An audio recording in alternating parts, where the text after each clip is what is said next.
Mela, il-qari li jmiss huwa sentenza waħda. U kif ngħidu l-essenza fil-flix kan iż-żgħar. Din hija r-regola tad-deb illi ħafna minnha jafuha bl-amment u tajtek Mattew 7 vers 12. Il-kliem ta' Ġesu nnifsu. Mela, kull ħaġa kwalunkwe illi tridu n-nies jagħmlulkom hekk ukoll intom għamlu lilhom għax din hija l-liġi u l-profeti. Kull ħaġa kwalunkwe li tridu n-nies jagħmlulkom hekk ukoll intom għamlu lilhom għax din hija l-liġi u l-profeti. Missieta smawiet. Kemm għandna għalfejn irroddulek ħaj tal-li inti ikkomunikajt magħna, ersaqt lejna, ma rmejtniex minkejja il-ħmieġ u l-korruzzjoni li konna ninsabu fih, inti oġbok illi taħsilna tnaddafna bid-demm prezzjuż ta' ibnek Ġesu u fil-waqt li inti qiegħed issejjaħ ħadd ieħor ma nsejtx lilna.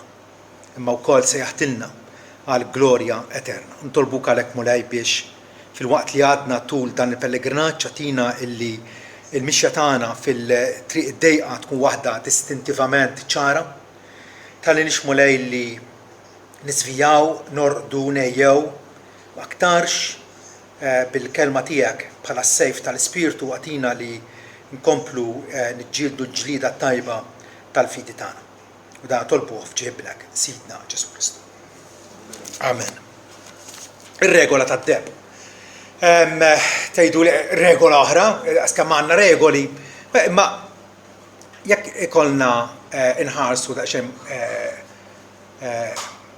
fuqna nfusna, naraw kemm ħajjitna hija regoli wieħeda. Tista' tibda mill-Ċina, dak li jkollhom ir-riċetti, ma sajx skont ir-riċetta allura se tagħmel barbuljat ġvera. Fil-futbol kwalunkwe sport regoli biss u trid tosservhom. Kif ma tosservhomx tkun penalizzat. Biex titgħallem il-Franċiż, trid titgħallem ir-regoli tal-grammatika Franċiża. Kultant ir-regoli jdejquna, però bir-regoli aħna nimxu u kapaċi nkejlu wkoll x'tip ta' suċċess qegħdin nagħmlu fil-ħajja. Hawnhekk Ġesu qed jagħtina regola li ma nafx minn laqqama r-regola tad-deb, però hija ta' bilħaq mitqila deb. Il għaliex tatina prinċipju, tatina liġi waħda illi meta tikkonsidra kapaċi tuża għal ħafna ċirkostanzi. Missien niftakru kien dejjem iġor mus fil-but u kien jużaha għal kollox.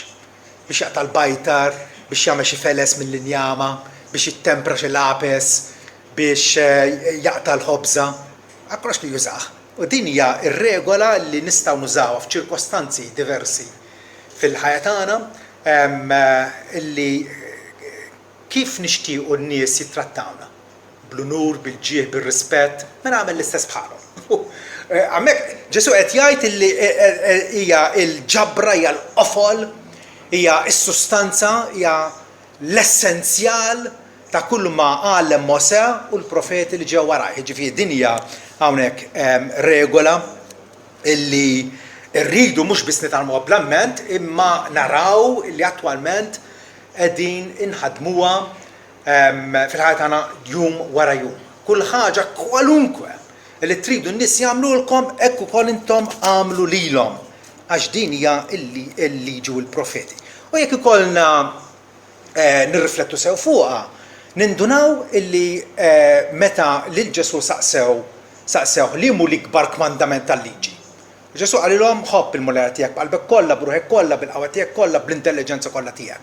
U t-tieni ma waqafx imma semma t-tieni wieħed tħobb il-proxmu tiegħek bħalek innifsek. Allura din hija proprjament it-tieni l-ikbar kmandament repetut jew imsawwar mod ieħor, però l-ħsieb huwa bażikament l-istess. Ħobb il-proxmu tiegħek bħalek innifsek. Jiena inħobb li nnifsi, int tħobb lek innifsek, u hija naturali għalina illi infittxu l-aħjar għalina nfusna. L-isbal huwa meta nfittxu l-aħjar għalina nfusna għaskapitu ta' ħaddieħor, jew għaspejjeż ta' ħaddieħor. Hemmhekk tiġi egoiżmu. Imma hija xi ħaġa naturali li aħna rridu nippreservaw is-saħħa tagħna vera, meta naqsmu triq inħarsu l-xalluk l-min u xalluk mbagħad naqsmu bl-attenzjoni, di xi ħaġa normali, anzi xi ħaġa ta' min ifaħħarha.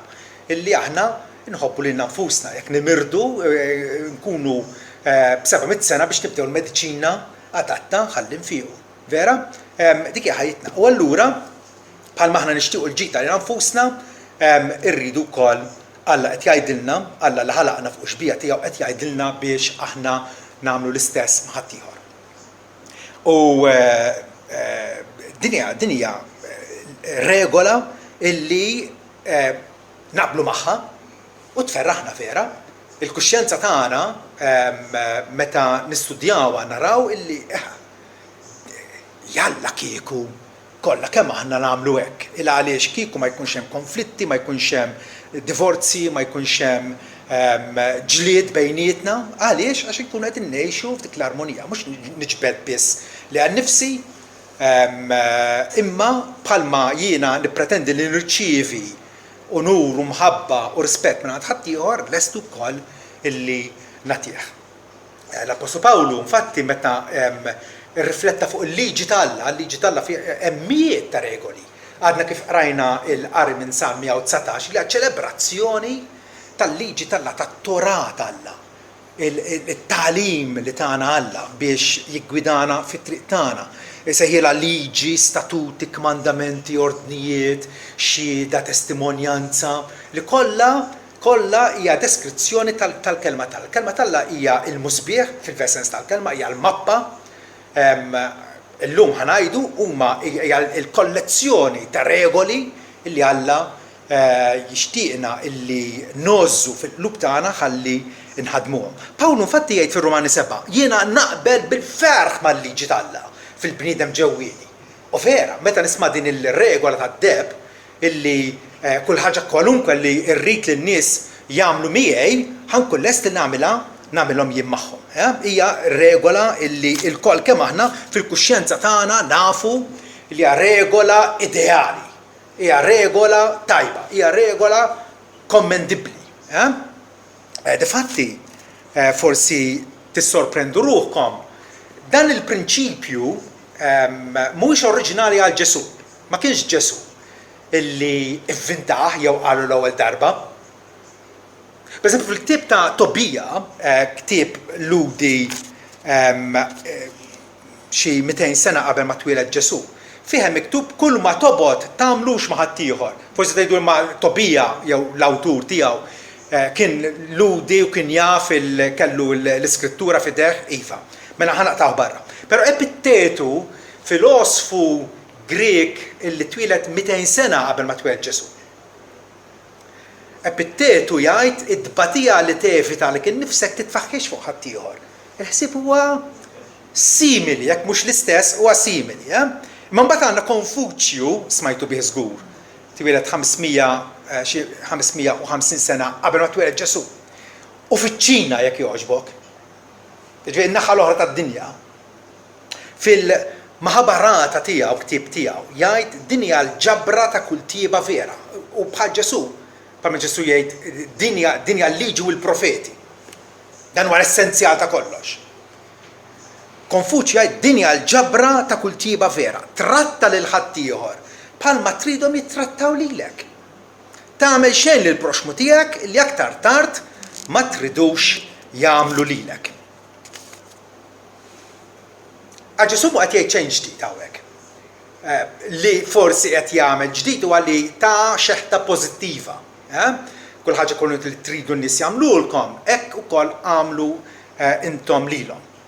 Flok ma tridx ħadd ieħor iġielek dbati mela ġiegħ xi ħadd ieħor dbati, dik hija negattiva.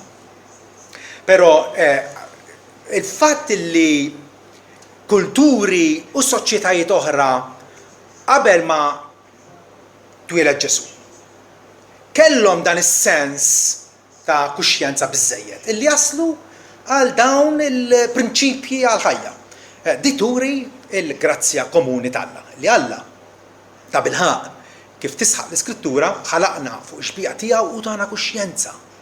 Jekk wieħed jirrifletti, jekk wieħed jaħseb ftit, jibda jinduna illi ma tistax tgħix għal kien nifsek biss. Ma tistax inti bħalli kieku il-fus tar-rota u kollox jirrivolvi dwarek. Imma bħalma inti tixtieq li tirċievi it-tajjeb għamel kull inizjattiva u għamel inti t-tajjeb il-ħaddieħor.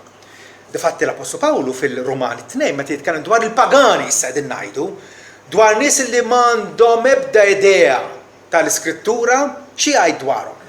Jgħid il-ġentili daw il-pagani ġifieri li m'għandhomx il-liġi, m'għandhomx l-10 komandamenti, ma jafux minnu Mosè, xejn.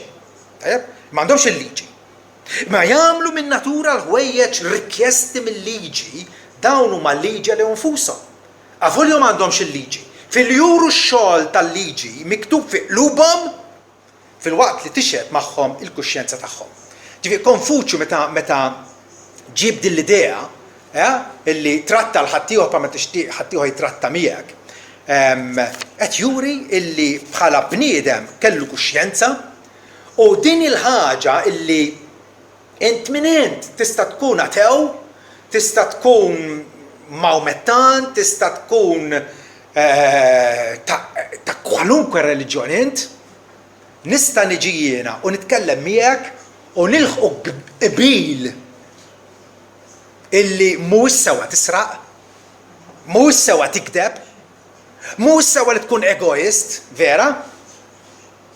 U tkun tal-liema reliġjon tkun. Din hija x-xhieda li Alla ta' bilħaq wera lil kull bniedem bejn wieħed u ieħor x'inhu tajjeb u x'inhu ħażin.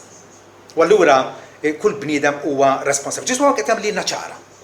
Kull ħaġa kwalunkwe li tridu n-nies jagħmluhulkom hekk ukoll intom għamlu lilhom għax din hija l-liġi u l-profeta. M'għadix biss issa xi ħaġa li inħossha jew nirraġuna, imma li mgħallem tagħna nnifsu li jgħidilna illi ikkonsidrak innifsek. Kemm tixtieq li n-nies jirrispettawk mela l-istess ħaġa għamel magħhom. Din hija allura dal-prinċipju dir-regola tad-debja il-muntanja Everest ta' l-etika kif aħna se nġiebu bejnietna fir-relazzjonijiet tagħna bħala bnedmin. J.C. Ryle infatti jgħid din il-verità tirreferi għar-regola tad-deb tissetilja 100 punt differenti bija m'għandniex għalfejn nagħmlu lista interminabbli ta' regoli żgħar għall-kondotta tagħna f'każijiet speċifiċi. Għaliex hekk inti tiddeċiedi kif ħanittratta ma' dal-bniedem. Well, faċli. Kif tixtiequ li jekk tkun fiż-żarbun tiegħu, jekk tkun fis-sitwazzjoni tiegħu, kif tixtieq li hu jagħmel miegħek? Pereżempju jiena nixtieq li meta nisbalja ħadd ieħor jaħfirli. Mhux joqgħod jittorturani u ġibil fit-tul, imma li nissettiljaw il-kontijiet kemm jista' jkun malaj. Mela allura jien irrid inkun predispost, irrid inkun dejjem ħerqan illi naħfer il-ħaddieħor. Vera? Dan huwa il-raġunament. Il-trid il-ħaddieħor ma jiġġudikakx, u ma jgħidx wara darek, għamel istess int ukoll. Trid il-ħaddieħor iħobbok tant li jitlob għalik, għamel l-istess int ukoll. Trid il-ħaddieħor iħobbok avolja tonqoshom, għamel l-istess. Trid il-ħaddieħor jaħseb fik is-simpatizza miegħek fil-ħali tiegħek, għamel int l-istess. Allura jiena rrid insaqsi. Ġesu u Konfuċju ma l-istess huma żewġ qorrief illi prattikament bil-għaqal jew bil-ħsieb tagħhom waslu għall-istess konklużjoni, hija l-istess konklużjoni bejn ieħor, però hemm differenza enormi xorta waħda bejn il-ħsieb ta' Ġesu u din il-verità li speċi hija mifruxa fost il-bnedmin f'kull żmien, f'kull kultura, ma jfissirx li r-reliġjoni kollha huma bażikament tajbin. Jew li hemm it-tajjeb f'kull hemm xi ftit tajjeb f'kull reliġjon. Ma jfissirx li bil-reliġjonijiet l-oħra huma validi jew aċċettabbli quddiem Alla. Għaliex? L-ewwel nett, il-reliġjuż bħal Konfuċju kien filosofu, infatti, kien filosofu, bniedem ukoll reliġjuż, n-nies kienu qegħdin ħarsu lejh bħala bniedem ta' erf kbir, però il-bniedem reliġjuż bħal Konfuċju iħares lejn dir-regola bħala prinċipju illi il-bniedem kapaċi bil-ħila tiegħu jobdija. Dan huwa żball kbir. Fatti Konfuċju ħin kollu fil-kitbiet tiegħu jgħid illi qed ngħidlek x'inhu tajjeb mu fittex mur għamlu. Sta għalik illi tagħmlu. Però aħna nafu illi il-bniedem mhuwiex kapaċi. Il-bniedem Ġesu jgħid illi jekk wieħed ma jitwilidx mill-ġdid ma jistax jidħol fis-saltna tal-Alla. Huwa mejjed quddiem Alla. Il-Bibja m'għandix liċken kumpliment għal bniedem fl-istat mitluf tiegħu. Apparti minn Kristu, il-deskrizzjoni li tagħtina l-Bibja dwar il-bniedem mixejn komplimentuża. Pereżempju, Pawlu jgħid illi l-nies ikunu jħobbu li nfushom, jħobbu l-flus, faħħarin, kburin, dajja, ma jisimgħux mill-ġenituri, ma jroddux ħajr, bla tjieba, bla qalb, bla ħniena, kalunjaturi, bla rażan, kefrin, jobgħodu tajjeb dan huwa l-bniedem. Nafu li suppost għandna nagħmlu tajjeb għax hekk nippretendu ma ħadd ieħor, imma x'inhu biex nagħmluh. L-isbal ta' Konfuċju u illi jidirlu li għandna l-abbiltà fina nfusna. L-istess ħaġa ikompli jgħid l-Apostlu Pawlu darba mill-ittra lil Titu jgħidu aħna l-insara.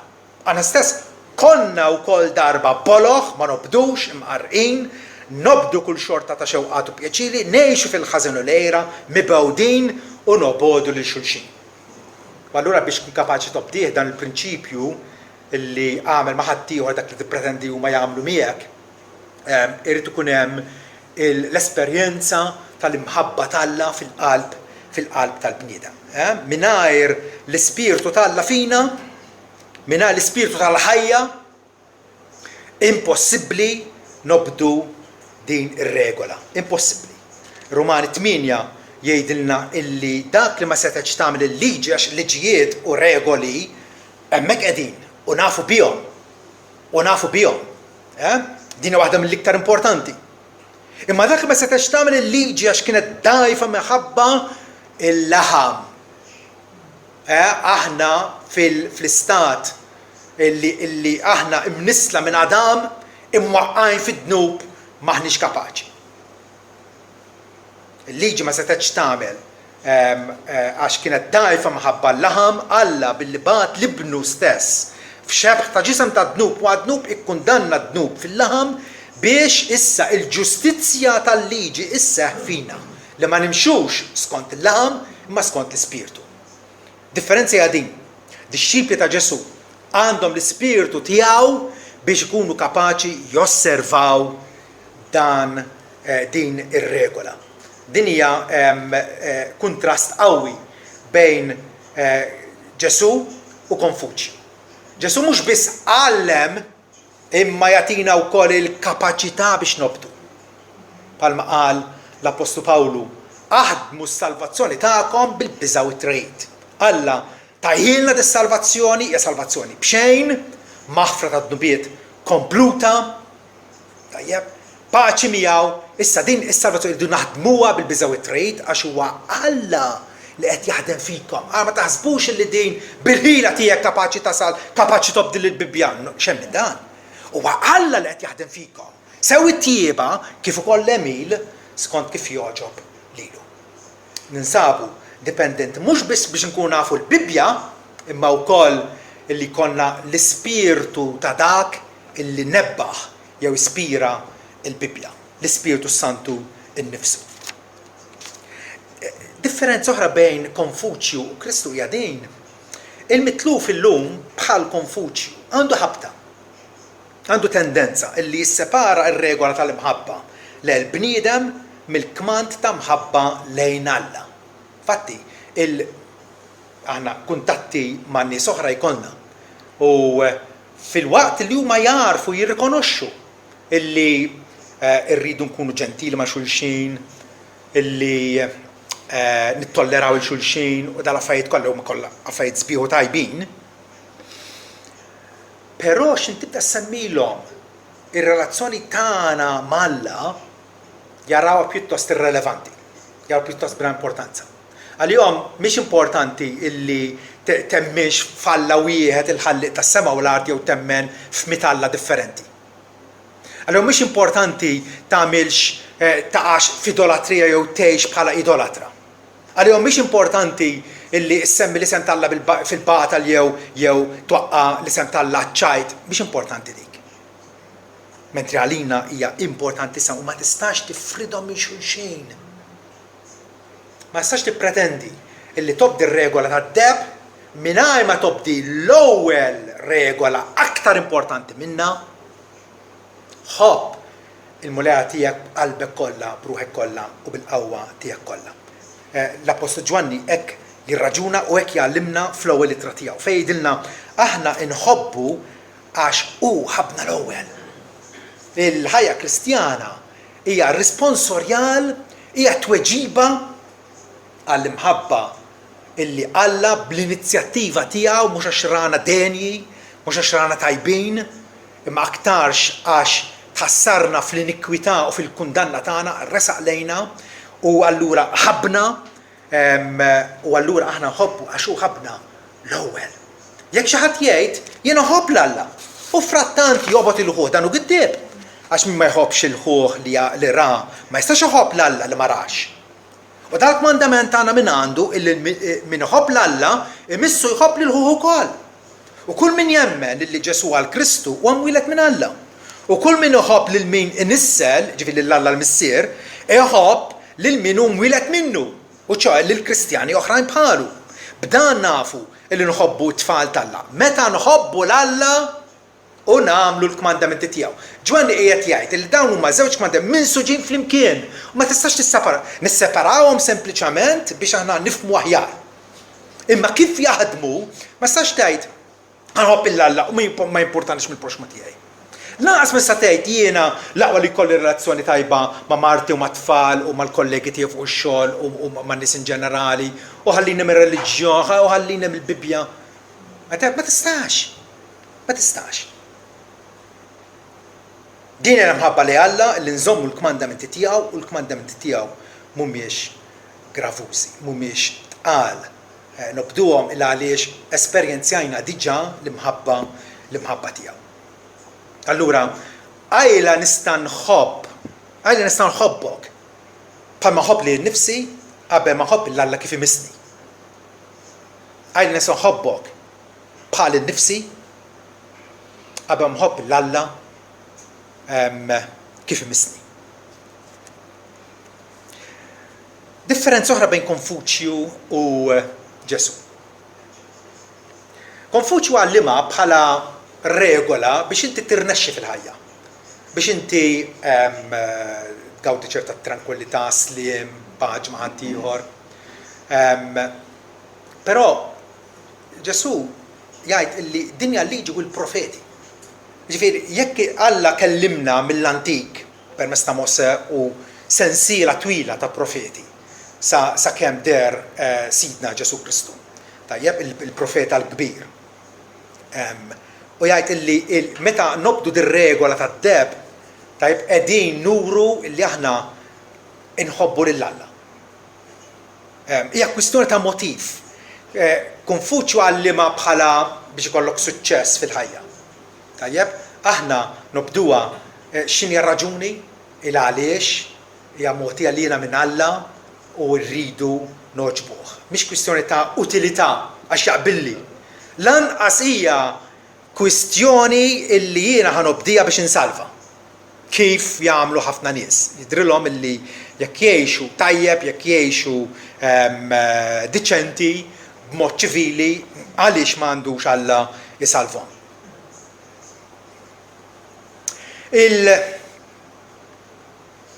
Il-disċipli ta' Ġesu aħna l-koll. Nobdu din ir-regola bi gratitudni għal lotjiet kontinwi ta' Alla lejna. U innotaw kif jgħidha Ġesu, mela kull ħaġa kwalunkwe mela xi tfisser? Mela tittati każ x'qal qabel. Tiftakrux qal qabel Jekk mela intom li intom nies ħżiena, tafu tagħtu għotjiet tajba lil uliedkom, kemm aktar missierkom ta' smewwiet jagħti għotjiet tajba għal dawk li jitolbuh. Ir-raġunament ta' Ġesu huwa sempliċi ħafna. Ġesu jgħid, Alla l-missier huwa ġenerus, huwa idejh miftuħa u jagħti kontinwament għotjiet tajba lil bnedmin. Mel intom għamlu l-istess, kunu xbħuħ. Ġesu jallaċċa din ir-regola tad-deb mal-fatt li nafu minu u kif inhu Alla. Alla u Alla ta' ħlewwa, ta' simpatija, li jaħdem il-bnedmin, jinteressah mill-bnedmin, jimpurtaħ minna u jagħtina għotjiet tajba. Imqar il-fatt li għandna nnifs f'nifsejna, dak huwa għotja minn Alla. Il-fatt li x-xemx titla' filgħodu hija għotja minn Alla. Il-fatt li ssib platt sħun biex tiekol hija għotja minn Alla. Il-fatt li għandek saqaf fejn toqgħod għotja minn Alla. U allura Ġesu jgħid, mela, la darba Alla huwa hekk u int wild tiegħu. Bħalma tixtieq ħadd ieħor jagħmel hekk, għamel int miegħu. Ħud l-inizjattiva kun ixbaħ il-Alla f'dan is-sens. Dan l-istess prinċipju huwa infatti imtenni diversi drabi matul l-Iskrittura. Per eżempju, Filippin kapitlu 2. Pawlu jgħid, tagħmlu xejn b'ambizzjoni egoistika jew b'vanaglorja bħal kieku biex tperexxek innifsek. Tirreklama kien nifsek kemm inti sabiħ, kemm inti gustus, kemm inti tajjeb. Mhux hekk. Jekk nagħmel karità, ħanagħmilha għal ġieħ t'Alla. U nieqafhem. Tagħmlu xejn b'ambizzjoni egoistika jew b'vanaglorja, imma bl-umiltà. Ikkonsidraw il-xulxin superjuri għalikom infuskom, mentri kull wieħed m'għandux iħares lill-interessi tiegħu innifsu, iżda kull wieħed ukoll l-interessi ta' ħadd ieħor. Di għandha tkun l-attitudni tagħna li nfittxu l-interessi ta' xulxin mhux naqtfu għalina nfusna u ma importanix ma' ħadd ieħor imma aktarx li ġisem wieħed il-koll flimkien nissupplixxu dak li jonqos wieħed lill-ieħor. Meta nobdu dal-prinċipju dir-regola tad-deb, nkunu attwalment qegħdin inwettqu l-liġi t'Alla. Xi ħaġa ta' min rifletti fuqha. Pawlu fir-Rumani 13 ifakkarna u jgħidilna għalhekk la tagħmilx adulterju, toqtolx, tisraqx, tgħid ħaġa b'oħra, tixtieq xwejn tal-oħrajn. U jekk hemm kmandamenti oħra u hemm ħafna kmandamenti oħra, ma Pawlu ma jistax joqgħod isemmihom jagħti lista interminabbli tagħhom. Nafuhom dak mandamenti. Dan kollha jgħid jinġabru fil-qosor dal-kelmiet. Ħobb il-lajrek bħalek innifsek. Ħobb il-lajrek bħalek innifsek. L-imħabba ma tagħmilx den il-lajrek. Għalhekk l-imħabba hija twettiq tal-liġi. Kif nistgħu nifhmu l-imħabba? L-imħabba li il poeti jitkellmu dwarha, il-councils jitkellmu dwarha, kulħadd jitkellem dwar l-imħabba. Kulħadd jixtieq l-imħabba. X'inhi l-imħabba? L-imħabba hija esbita f'dawn ir-regoli tajbin u li ta' bilħaq jgħoddu għalina, moti għalina minn Alla. Il-kmandamenti, hu l-10 kmandamenti jispjegawlek x'inhi l-imħabba. U l-imħabba kif tista' toftoqha biex tanalizza, biex tifhimha. Ħares lejn il-kmandamenti. L-imħabba hija l-ispirtu ta' kull kmandament illi jagħtina Alla. U il-sabiħa hija din illi kapaċi nobduha dir-regola. Aħna nemmnu li Alla jaħdem fina wis aktar milli nimmaġinaw jew naħsbu. Għandna l-motiv xieraq għalfejn nobduha dir-regola u ma nibqgħux magħluqin fina nfusna bħalli kieku l-univers huwa jien u jien l-univers. Għandna l-motiv xieraq. X'inhu l-motiv jagħtuna Ġwanni fl-ittra tiegħu? F'dan il-imħabba. Mhux li aħna ħabbejna l-Alla. L-istorja mhux minnha bdiet.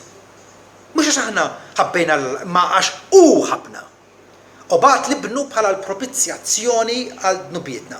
Alla urina tagħna prova konkreta tal-mħabba tiegħu lejna fil-li bagħad il-libnu ċedieħ maħabba fina biex bl-offerta tiegħu nnifsu s-salib jipperfezzjonana quddiem Alla. Iħabbibna mal-Alla. Maħbubin, jekk Alla ikħabbna, aħna wkoll imissna nħobbu xulxin. Aħna nħobbu għax hu ħabna l-ewwel. Hija t-tweġiba tagħna kif ħobbu ngħidu il-Kristjaneżmu l-fidi tagħna hija storja ta' mħabba. Hija relazzjoni ta' mħabba il-ħallieq mal-Lejla. Li Alla flok ma remina u kien ikollu mit raġun kieku remina, kieku kundannana, imma ġibidna lejh bil-ħbula tal-imħabba tiegħu. U Ġwanni hawnhekk sabiħa jgħidilna maħbubin, agapetoi. Maħbubin. Min ħobni jien? Alla jħobni. Dik biss hija motiv mill-aqwa biex jiena ninfetaħ għal ħaddieħor, biex jiena nkun simpatetiku ma' ħaddieħor, biex jiena nipprova naġevolah il ħaddieħor, ngħinu, nkun spalla għalih. Dik l-ewwel ħaġa. Għandna l-motiv xieraq. U kif għadna wkoll, għandna l-ispirtu tal-qdusija moti lilna biex attwalment insibu l-enerġija, insibu l-qawwa, il-potenza, mhux fina nfusna, ma huwa l-ispirtu illi iqanqalna biex attwalment nobdu din ir-regola. Għaliex l-Iskrittura tgħid l-imħabba t'Alla hija msawba fi qlubna. Alla mhux tagħna u hija mill-imħabba tiegħu jew ħawiżna, hija msawba. Alla għarraqna fl-imħabba tiegħu. Msawba fi qlubna permezz tal-Ispiritu Santu li hu moti lilna. Hawnhekk irridu nuru li aħna ta' bilħaq karizmatiċi, illi ta' bilħaq għandna l-Ispiritu.